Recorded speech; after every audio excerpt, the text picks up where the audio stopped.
এই পার্কটা এত সুন্দর যে এইখানে একবার হলেও আপনার ভিজিট করা উচিত। আর এইখানে যদি আপনি উইকেন্ড বা ছুটির দিনে ঘুরতে যেতে চান এবং আপনার মুড যদি এমন থাকে লাইক ছবি তুলবেন, ভিডিওগ্রাফি করবেন এবং আপনার প্রিয় মানুষের সাথে দারুণ একটা বিকেল কাটাতে চান, তাহলে এটা হতে পারে আপনার জন্য বেস্ট প্লেস। আপনাদের দারুণ একটি সুসংবাদ দেই, যেহেতু আপনারা এই ভিডিওটি প্লে করেছেন, এত সুন্দর পার্কে এন্ট্রি ফি মাত্র 30 টাকা। যাই হোক, আমাদের বরিশাল যেমন সুন্দর তার থেকেও বেশি সুন্দর আমাদের বরিশালের পার্কগুলি। এত কষ্ট করে ভিডিও বানাই, একটা সাবস্ক্রাইবার ফলো তো ডিজার্ভ করি। যাই হোক, আপনাদের যদি ভালো লাগে অবশ্যই দিবে। সো কিভাবে খুব সহজে এই পার্ক থেকে ঘুরে আসতে পারবেন, সম্পূর্ণ লোকেশন ও গাইডলাইন থাকবে এই ভিডিওর শেষে, তাই অবশ্যই সম্পূর্ণ ভিডিওটি এনজয় করতে থাকুন। আপনারা এই পার্কটির সামনে আসলে এমন একটি গেট দেখতে পাবেন এবং আমি আপনাদের আজকে যে পার্কটি ঘুরে দেখাবো সেই পার্কটির নাম হচ্ছে নিঃস্বর্গ পার্ক। প্রকৃতির মাঝে আজ একটু স্বস্তি নিতে এসেছি, সবুজের মাঝে যেন মনটা একদম হালকা হয়ে যায়। গাছের পাতার দোল, পাখির কিচির মিচির সব মিলিয়ে যেন এক নতুন প্রাণের স্পন্দন। নিঃস্বর্গ পার্ক মানেই প্রকৃতির ছোঁয়া, আর এই পার্ক যেন তার এক জীবন্ত উদাহরণ। যাই হোক, এই পার্কে প্রবেশ করার সাথে সাথে এমন সুন্দর একটি ভিউ দেখতে পাবেন, তার মধ্য থেকে কতদূর হেঁটে গেলেই দেখতে পাবেন হাতের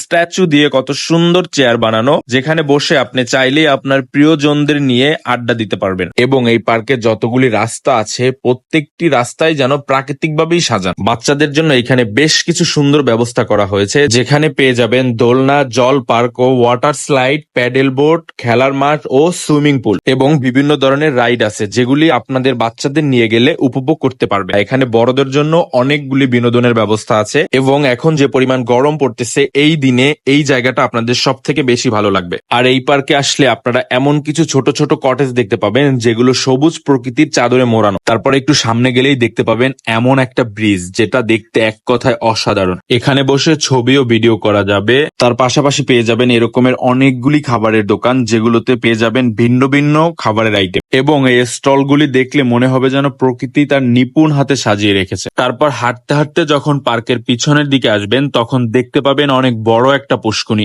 এবং পুষ্কুনির মাঝখানে একটি ওয়াটার পাম্প রয়েছে, যেটাই পুষ্কুনির সৌন্দর্যটা অনেকটাই বাড়িয়ে দিয়েছে। তারপর একটু সামনে গেলেই এমন একটি বাংলো দেখতে পাবেন, যেটার নাম হচ্ছে নির্জন। এই নামের সাথে এই পার্কটির অনেকটাই মিল রয়েছে। যাই হোক, এই পার্কটি কিন্তু অনেকটাই সুন্দর। আপনি চাইলেই আপনার প্রিয় মানুষদের ও ফ্যামিলি নিয়ে ঘুরতে আসতে পারেন। আশা করি আপনাদের খুবই ভালো লাগবে। আর এই পার্কটির লোকেশন হচ্ছে ফকিরহাট রায়পাশা। গাড়ি থেকে নামলে এরকমের একটি ইটের রাস্তা পেয়ে যাবেন, যেটা থেকে মাত্র 30 সেকেন্ড হাঁটলেই পেয়ে যাবেন নিঃস্বর্গ পার্ক। যাই হোক, আপনার কাছে যদি ভিডিওটা একটুও ভালো লেগে থাকে তাহলে অবশ্যই সাবস্ক্রাইব করে পাশে থাকবেন। দেখা হবে পরবর্তী কোনো ভিডিওতে। সবাই ভালো থাকবেন। আল্লাহ হাফেজ।